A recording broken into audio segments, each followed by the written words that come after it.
ଗଳ୍ପଟିର ଶୀର୍ଷକ ପ୍ରିୟତମେଷୁ। ପ୍ରିୟତମେଷୁ ସତରେ ଥାଏ ନା ନାହିଁ ଯେ ଏଭଳି ସମ୍ବୋଧନଟିଏ? ତୁମେ କିନ୍ତୁ ଯେତେବେଳେ ହଜିଗଲ, ମୁଁ ଠିକ୍ ଏଇ ସମ୍ବୋଧନରେ ତୁମକୁ ଡାକିବା ଆରମ୍ଭ କଲି। ତେବେ ତମେ କ'ଣ କେବେ କାହାକୁ ଧରା ଦେଇଛ? କେହି କ'ଣ କେବେ ଆଜି ଯାଏଁ ଧରିପାରିଛନ୍ତି ତୁମକୁ?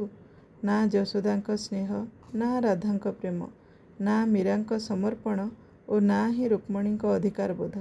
କିଏ ବା ବାନ୍ଧି ରଖିପାରିଛି ଯେ ତୁମକୁ? ମୁଁ ତ କି ଛାର। ରାଧା ମୀରାଙ୍କ ପରି ଦେବୀମାନେ ଯଦି ଥରେ ହଜେଇ ଦେଇ ଆଉ ଫେରି ପାଇଲେନି ତୁମକୁ, ତେବେ ମୁଁ ବା କିଏ? କଳିଯୁଗର ଛାର ମାନବୀଟିଏ ତ ମାତ୍ର। ହେ, ମୁଁ କ'ଣ ଆଉ ପାଇବି ତୁମକୁ? ମୁଁ ଗୁଣି ହେଲି ମୋ ମନେ ମନେ। ହଁ, ପାଇବିନି କାହିଁକି ଯେ? ରିକାପ୍, ଫ୍ଲାସ୍ବ୍ୟାକ୍, ସମ୍ଭବ, ସବୁ ସମ୍ଭବ। ଏଇ ତ ଠିକ୍ 2 ଘଣ୍ଟା ପୂର୍ବରୁ ମୋ ମନରେ କେତେ ଯେ ଦ୍ୱନ୍ଦ୍ୱ। ମାସିକ ଋତୁସ୍ରାବ ସରିଛି ସିନା, କାର୍ଯ୍ୟବ୍ୟସ୍ତତା ଯୋଗୁଁ ଚୁଟି ସଫା କରିପାରିନି ଏଯାଏଁ। ଇହି, ଅପର୍ଚ୍ଛନିଆ ହେଇଛି ଦେହ। ଏମିତି ଶାରୀରିକ ଅଶୁଦ୍ଧିରେ ତାଙ୍କ ପାଖକୁ ଯିବି କେମିତି? ପାଦ ଦୁଇଟି କିନ୍ତୁ କେହି ଟାଣି ନେଉଛି ଯେମିତି, ନିଜ ପାଖକୁ, ତା ପାଖକୁ, ଆହୁରି ପାଖକୁ। ଝିଅ କହିଲା, ଠାକୁର ନ ଚାହିଁଥିଲେ ତୁମେ କ'ଣ ଆସିପାରିଥାନ୍ତ ଏଯାଏଁ? ମାମା, କିଛି ହବନି। ଆମ ଦେହରେ ସେ, ମନରେ ସେ, ଆତ୍ମାରେ ସେ। ସେ ଯଦି ଡାକୁଛନ୍ତି, ତୁମର ନ ଯାଇକି କ'ଣ ବାଟ ଅଛି? ତେବେ ଏତେ ଆଉ ଭାବନା, ଚାଲ ଯିବା। ଛାତି ଧଡ଼ ଧଡ଼। ଠିକ୍ ଅବା ଭୁଲ, ପାପ ଅବା ପ୍ରେମ ଇଏ, କ'ଣ ଯେ ଇଏ? ତଥାପି ପାଦ ଦୁଇଟି କିନ୍ତୁ ଆଗକୁ ଆଗକୁ। ପଣ୍ଡାଙ୍କ ଉପରେ ଖୁବ୍ ବିରକ୍ତ ହୁଅନ୍ତି ବିପ୍ଳବ। କହିଲେ, ଏମାନଙ୍କ କଥାରେ ଯିବାନି। ଆମେ ଆମର ଯିବା, ଚୁପଚାପ ବୁଲି ଦେଇ ଆସିବା। କାହାରି କଥା ଶୁଣିବାର ନାହିଁ। ଆମର ଠାକୁର ଦର୍ଶନ ହେଲେ ଗଲା। କ'ଣ ବୁଝିଲ ନା ନାହିଁ? ମୁଁ ମୁଣ୍ଡ ଟୁଙ୍ଗାରିଲି। କହିଲି, ହୁଁ। ପଣ୍ଡା ନନା ଜଣକ ସିଂହଦ୍ୱାରରେ ଭେଟ ପଡ଼ିଲେ। କହିଲେ, ମା, 50 ଟଙ୍କାରୁ ଟଙ୍କାଟିଏ ଅଧିକ ମାଗିବିନି। ତୁମକୁ ନେଇ ପୂରା ରତ୍ନବେଦୀ ପାଖରୁ ଠାକୁର ଦର୍ଶନ କରାଇ ଆଣିବି। ମୁଁ ପୁଣି ମୁଣ୍ଡ ଟୁଙ୍ଗାରିଲି। କହିଲି, ହୁଁ। ଘଡ଼ିଏ ପାଇଁ ଚାହିଁଲି ବିପ୍ଳବଙ୍କର ମୁହଁକୁ। ମୋ ନଜରରେ ତାଙ୍କ ମୁହଁ ଦେଖାଗଲା ଅଧିକ ରାଗ ତମ। ମୁଁ ନିଜକୁ ପ୍ରବୋଧିଲି, ହେ ଛାଡ଼ ମ, ଏ ସ୍ୱାମୀମାନେ ତ ଚିରକାଳ ଏମିତି।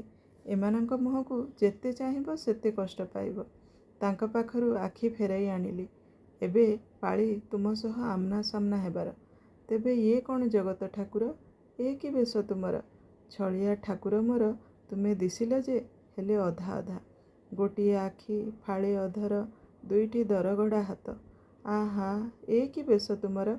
ଏଇଆକୁ ଦେଖିବାକୁ କ'ଣ ସବୁ ନୀତି ନିୟମକୁ ଭାଙ୍ଗି ଦେଇ ନିଜ ଆତ୍ମା ସହ ଛଳ କରି ମୁଁ ଦୌଡ଼ି ଆସିଥିଲି ତୁମ ଯାଏଁ? ପୂରା ଦେଖା ଦିଅନ୍ତନି ଥରେ? ମୋ ପାତକିନି କେତେ ବଡ଼ ଆଶା ବାନ୍ଧି ବସିଛି ଦେଖୁଛ ତୁମେ? ସଂସାର, ମୋହ, ମାୟାରେ ଘାଣ୍ଟି ହେଇ କେତେ କ'ଣ ପାପ କରି ଚାଲିଲି। ଅଥଚ ଘଡ଼ିଏ ନିଶ୍ୱାସ ମାରି ତୁମ ପାଖକୁ ଦୌଡ଼ି ଆସିଲି ତ ମନରେ କେତେ ବଡ଼ ବିରାଟ ଆଶା ନେଇ। ତୁମେ ଜଗି ବସିଥିବ ମୋ ବାଟ। ଆସୁ ଆସୁ କୋଳେଇ ନେବ ମୋତେ।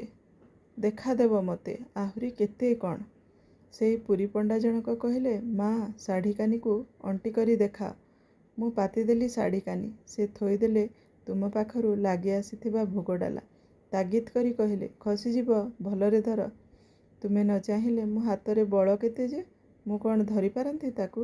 ଖସିଗଲା ଗୋଟେ ପଟ କାନି। ତଳେ ଭୋଗଡାଲା। ଭୟରେ ବୁଜି ହେଇଗଲା 2 ଆଖି। ଓଃ, ଏଇ ବୋଧେ ଘଟି ଆସିଲା ଚରମ ବିପତ୍ତି। ମୋ ଅବସ୍ଥା କାନ୍ଦୁଣୁ ମାନ୍ଦୁଣୁ। ଆହା, ସତ କଥା ତ। ଏତିକିକୁ ସମ୍ଭାଳି ପାରୁନି? ଧିକ୍ କହିବ ମୋତେ। କେମିତି ସମ୍ଭାଳିବି ଯେ ଗୋଟେ ପରିବାର? ଝିଅର ସାନ୍ତ୍ୱନା ଭରା ସ୍ୱର। କିଛି ନାହିଁ ମାମା, କିଛି ହେବନି। କାହିଁକି ଏତେ ଭାବୁଛ? ତାଙ୍କ ଇଚ୍ଛା ବିନା କେଉଁ ପବନ ବହେ ନା ପତ୍ର ହଲେ? ତାଙ୍କ ପାଖକୁ ଆସିଛ ଯଦି, ଛାଡ଼ିଦିଅ ତାଙ୍କ ଉପରେ ସବୁ କିଛି। ନିଜ ପାଇଁ ପୁଣି ଏତେ ଭାବନା କାହିଁକି? ସେ ଯାହା କରିବେ ତାହା ତ ଘଟିବ ହିଁ ଘଟିବ। ସାହସ ଆସିଲା ମନରେ। ପଚାରିଲି, ବ୍ୟାଗ୍ ଅଛି କି? ପୂରେଇ ଦେବା ସେଠି। ହଁ, ଅଛି। ଏବେ ମୁଁ ମୋ ଭିତରେ, ଏକା ଏକା। ନିଜକୁ ଚିହ୍ନୁ ଚିହ୍ନୁ ସୁଧାରୁ ସୁଧାରୁ 4 ପାଦ ଆଗରେ। ଝିଅ ଓ ବିପ୍ଳବ ପଛରେ। ଲାଗ ଲାଗ 3 ଥର ଶୁଭିଲାଣି ବିପ୍ଳବଙ୍କର ବିରକ୍ତିଭରା ସ୍ୱର। ଖୁଚୁରା ନାହିଁ କହିଲି ତ। ପୁଣି ପଛରେ ଆସୁଛ ଯେ, ଦେବି କ'ଣ? ଆଣିବି କେଉଁଠୁ ଯେ ଦେବି? କାହା ଉପରେ ଏତେ ବିରକ୍ତ ହେଉଛନ୍ତି ସେ? ପଛକୁ ଫେରି ଚାହିଁଲି ଥରୁଟିଏ। ବାଙ୍ଗରା ମୋଟା ବ୍ରାହ୍ମଣ ଜଣେ। ଗମ୍ଭୀର ପ୍ରଶାନ୍ତ ମୁହଁଟିଏ। ପିନ୍ଧିଛନ୍ତି ମଳିଚିଆ ଧୋତି ଖଣ୍ଡେ। ଘୋଡ଼େଇ ହୋଇଛନ୍ତି ଧଳା ଗାମୁଛାଟାଏ। ହାତରେ ପୁରୁଣା ବ୍ୟାଗ୍ଟିଏ। ଦେହରେ ଚିତା ଚୈତନ୍ୟ କିଛି ବି ନାହିଁ। ଆସୁଛନ୍ତି ଠିକ୍ ଆମରି ପଛରେ। ପାଦକୁ ପାଦ ମିଶାଇ ତ ନୁହେଁ, ବରଂ ପାଦ ଚିହ୍ନ ବାରି ବାରି। ମୁହଁ ଫେରେଇ ଆଣି ମୁଁ ପୁଣି ବୁଡ଼ିଗଲି ମୋ ଚିନ୍ତା ରାଜ୍ୟରେ। ଝିଅ ହଠାତ୍ ଦୌଡ଼ି ଆସି କହିଲା, ମାମା, ଆମେ କ'ଣ ଖୁବ୍ ରିଚ୍ ଦେଖାଯାଉଛି କି? ସେ କୁଆଡ଼େ ବି ଯାଉନାହାନ୍ତି ଯେ। ଦେଖୁନ, ଦେଖ, କେବଳ ଆମରି ପଛରେ ଆସୁଛନ୍ତି। ମୁଁ ବୁଲି ପଡ଼ି ଫେରିଗଲି ଚାରିପାଦ ପଛକୁ, ଠିକ୍ ତୁମରି ପାଖକୁ। ଏବେ ତୁମେ ଓ ମୁଁ ଆମ୍ନା ସାମ୍ନା। ମୋ ମୁହଁଟି ଭରା ଉତ୍ତେଜନାରେ, ଆଉ ତୁମ ମୁହଁଟି ଭରା ପ୍ରଶାନ୍ତିରେ। ହଠାତ୍ ଧୀର ହେଇଗଲା ମୋର ସ୍ୱର। ମୁଁ ପଚାରିଲି, କ'ଣ ମାଗୁଛନ୍ତି? ଯାହା ଦେବ। ଯାହା ମାନେ କ'ଣ? ଖାଇବା ନା ଟଙ୍କା? ଖାଇବା ଦେଲେ ଖାଇବା, ଟଙ୍କା ଦେଲେ ଟଙ୍କା। ଆମେ ସେଇଠି ଅବଢ଼ା ଖାଇବୁ। ଚାଲନ୍ତୁ ସାଙ୍ଗ ହେଇ ଖାଇବା। ତୁମ ଗମ୍ଭୀର ମୁହଁଟି ଏବେ ଦିଶିଲା ହସ ହସ। ଏକ କୁହୁକ ଭରା ହସ, ମାୟା ମାୟା ହସ, ଦାନ୍ତ ଚିପା ହସ। ଆଉ ବିପ୍ଳବଙ୍କର ମୁହଁଟି ଆହୁରି ଅଧିକ ରାଗ ତମ ତମ। ତାଙ୍କ ଆଖି ଦୁଇଟି କହୁଥିଲା, ଏ କି ଢଙ୍ଗ ତୁମର? ନା ଚିହ୍ନା, ନା ଜଣା, ସେ ଚୋର କି ତସ୍କର କିଛି ଜାଣିନ, ଅଥଚ ଡାକି ଦେଉଛ ସାଙ୍ଗ ହେଇ ଖାଇବା ବୋଲି। ମୁଁ ସୁଧାରିଲି ନିଜକୁ।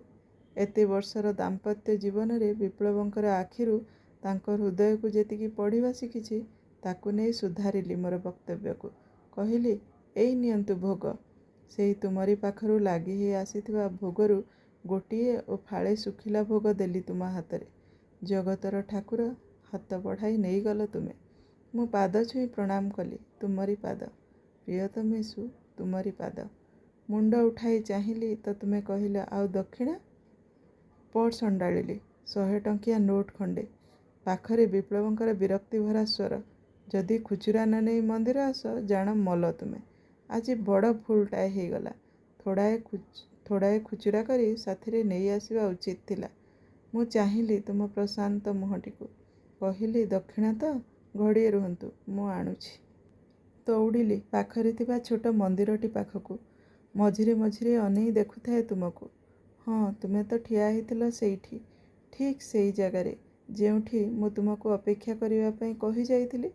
ଅପଲକ ନୟନରେ ମୋତେ ହିଁ ଚାହିଁ ରହିଥିଲ। ପୁଣି ହଠାତ୍ ଗୋଟାଏ ପଲକରେ ଉଭାନ ହେଇଗଲ କେମିତି? ବିପ୍ଳବ, ଝିଅ ଓ ମୁଁ ଖୋଜିଲୁ ତୁମକୁ ସବୁଆଡ଼େ, ଚାରିକଡ଼େ।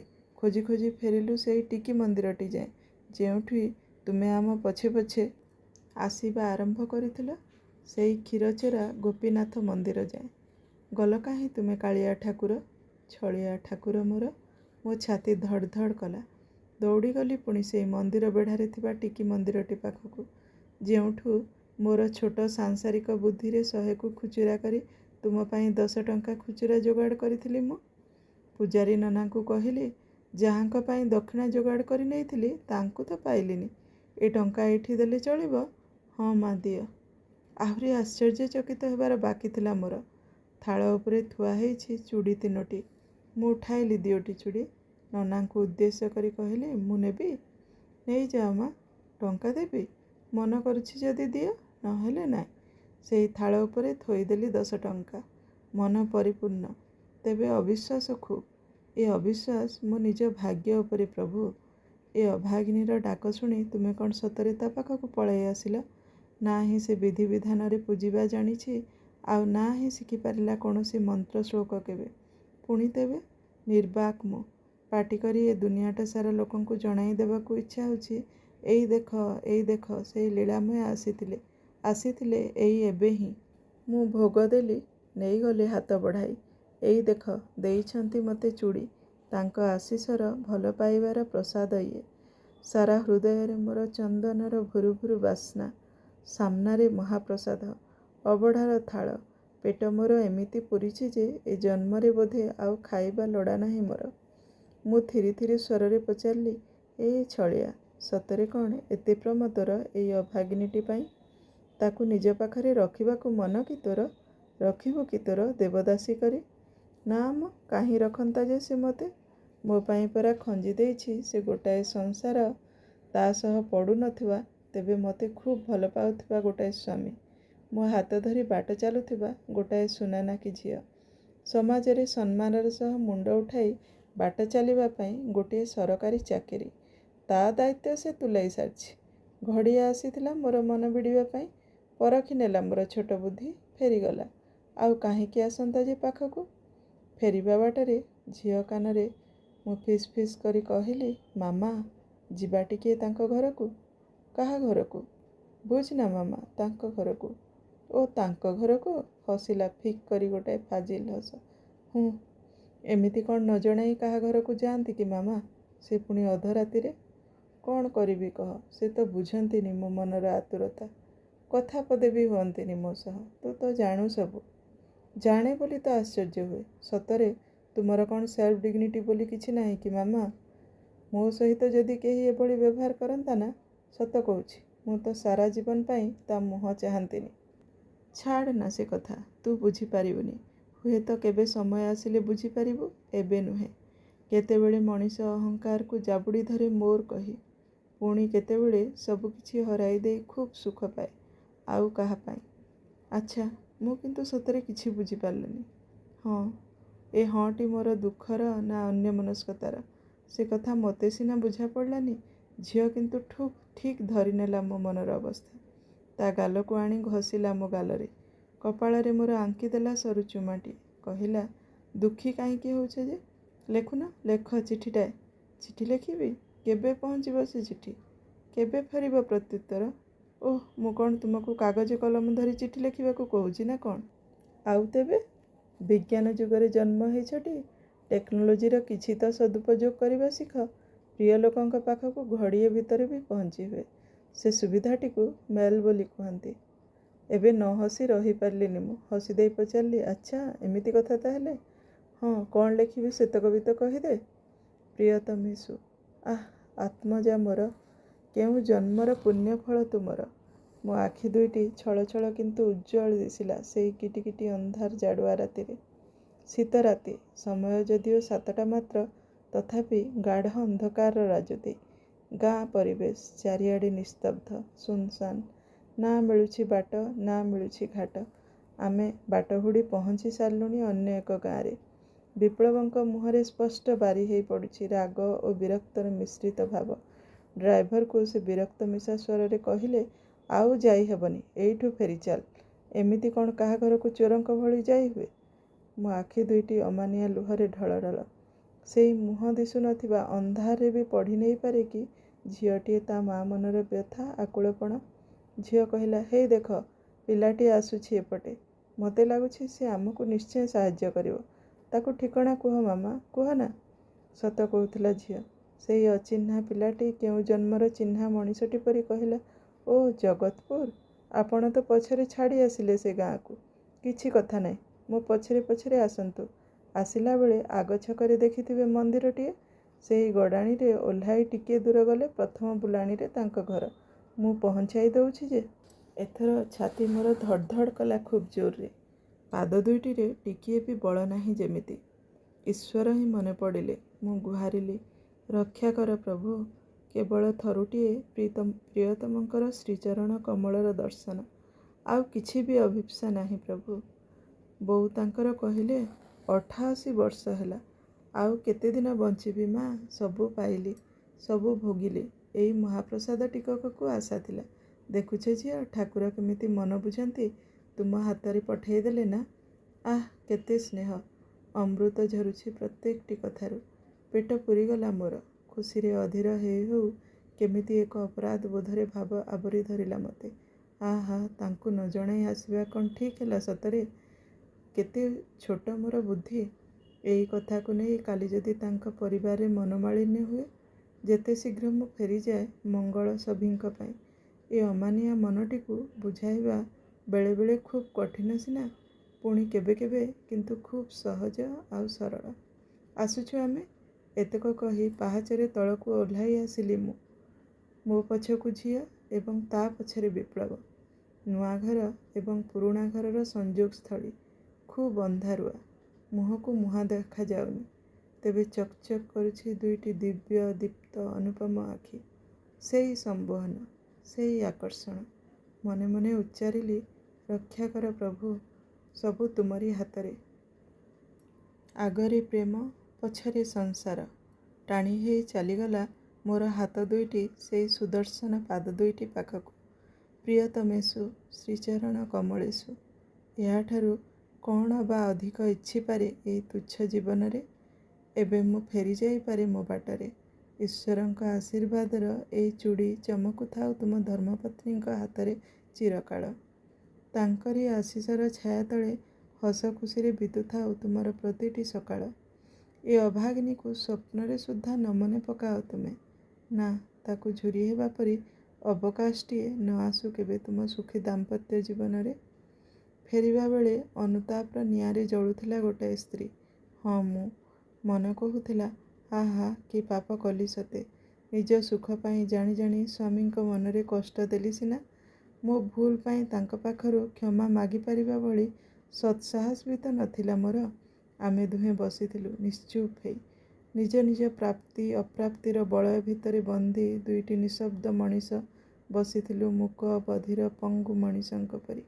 ସେ ମଣିଷଙ୍କ ଭିତରୁ ଜଣେ ନାରୀ, ଜଣେ ପୁରୁଷ, ଜଣେ ସ୍ୱାମୀ ତେଣୁ ସଂସାର ଆସନରେ ଉଚ୍ଚାସୀନ ଏବଂ ଅନ୍ୟ ଜଣେ ସ୍ତ୍ରୀ ତେଣୁ ଅଧୀନା। ଜଣେ ବିପ୍ଳବ ଏବଂ ଆଉ ଜଣେ ଶ୍ୟାମା। ମୁଁ ଶ୍ୟାମା, କେବେ କୌଣସି କଥାରେ ଚୁପ୍ ହୋଇ ରହୁନଥିବା ଶ୍ୟାମା। ଆଜି ସ୍ୱାମୀଙ୍କୁ ମୋର କହିପାରୁନଥିଲି, ମୋର ଭୁଲ ହେଇଛି, ମୋତେ କ୍ଷମା କରିଦିଅ। ମୁଁ ଜାଣିଥିଲି ଆଜି ତାଙ୍କର ଦୁଃଖର କାରଣ ମୁଁ, କେବଳ ହିଁ ମୁଁ, ଅଥଚ ମୁଁ ଚୁପ୍ ଥିଲି। ଆଜି ଅନୁଭବ କଲି ଝିଅ ଯେମିତି ମୋତେ ବୁଝିପାରେ ଠିକ୍ ସେମିତି ହିଁ ତା ବାବାଙ୍କ ମନକୁ ବି ପଢ଼ିପାରେ।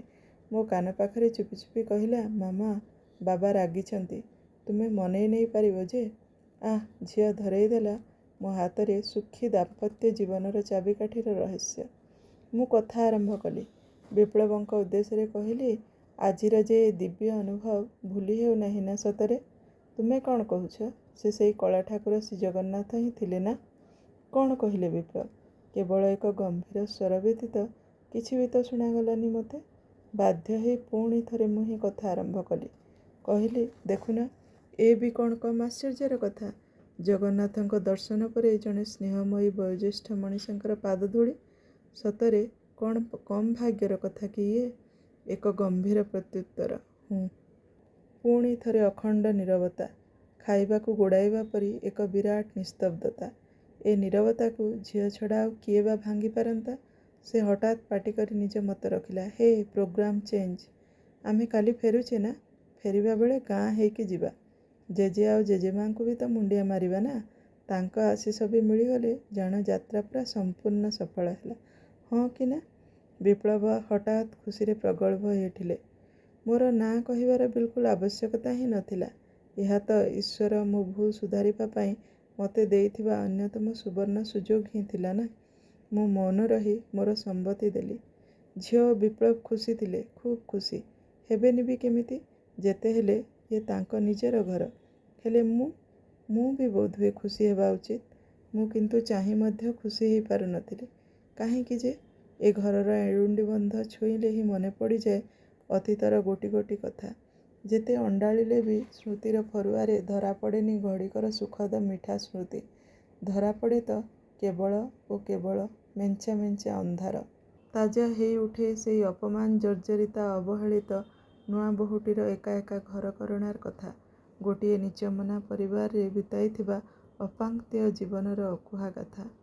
ଇଏ ତ ସେଇ ଶାଶୁ ହିଁ ଥିଲେ, ଯିଏ ପୁଅକୁ ଦିନରାତି ପ୍ରବର୍ତ୍ତାଉଥିଲେ ମୋ ବିରୁଦ୍ଧରେ। ଇଏ ବି ସେଇ ବିପ୍ଳବ ହିଁ ଥିଲେ, ସେଇ ଶାଶୁଙ୍କର ପୁଅ, ଯିଏ ଭାବୁଥିଲେ ସ୍ତ୍ରୀର ଠିକ୍ କଥାକୁ ମନ ଦେଇ ଶୁଣିବା ଗ୍ରହଣ କରିବା ଏକ ଲଜ୍ଜାଜନକ ବିଷୟ ବୋଲି। ତାକୁ ଯଦି ସ୍ୱୀକାର ନ କରାଯାଏ ଆପଣାର ଭାବେ, ତେବେ ନୂଆ ଘରଟିରେ କେମିତି ବା ଅରାଇ ପାରିଥାନ୍ତା ନବବଧୂଟିଏ? ମନେ ପଡ଼ୁଥିଲା ସେଇ ସବୁ କଥା ଗୋଟି ଗୋଟି କରି। ପ୍ରତିଥର ପରି ମୋ ଅଜାଣତରେ ଗମ୍ଭୀର ହେଇ ଉଠୁଥିଲି ମୁଁ। ବିପ୍ଳବ ହସି ହସି କହୁଥିଲେ, ବୋଉ, ଶ୍ୟାମାକୁ ପଚାର, କେମିତି ସବୁ ଘଟିଗଲା ପୁରୀରେ। ସାକ୍ଷାତ ଦର୍ଶନ ମିଳିଛି ତାକୁ ଶ୍ରୀଜଗନ୍ନାଥଙ୍କର। କୁହ ଶ୍ୟାମା, କହୁନା। ମୁଁ ଚୁପଚାପ ଅପଲକ ନୟନରେ ଚାହିଁ ରହିଥିଲି ବିପ୍ଳବଙ୍କର ମୁହଁକୁ। ମୋ ଭିତରେ ପ୍ରତିଧ୍ୱନିତ ହେବାକୁ ଲାଗିଥିଲା ମୋ ହୃଦୟର ଅନୁଚ୍ଚାରିତ ଶବ୍ଦ ସବୁ। ପ୍ରିୟତମେଷୁ, ଏ ଭଲ ପାଇବା ଲୋଡ଼ିଥିଲି ମୁଁ ତେବେ, ଯେବେ ପ୍ରଥମ ପ୍ରେମ ଅଙ୍କୁରିତ ହେଉଥିଲା ମୋ ମନ ଭିତରେ ତୁମ ପାଇଁ, ତୁମ ପରିବାର ପାଇଁ। ଏବେ ନୁହେଁ, ଖୁବ୍ ଡେରି କଲ ତୁମେ, ଖୁବ୍। ଯଦି ଏ ଭଲ ପାଇବା ଟିକକକୁ ଦେଇ ପାରିଥାନ୍ତ ତୁମେ ସେଇ ଅବଗୁଣ୍ଠନବତୀ ଲଜ୍ଜାଶୀଳା ନବବଧୂଟିକୁ, ତେବେ ए घर निश्चय होइथांता तार घर प्रियतमंकर घर श्रीमंदिर मोर। धन्यवाद।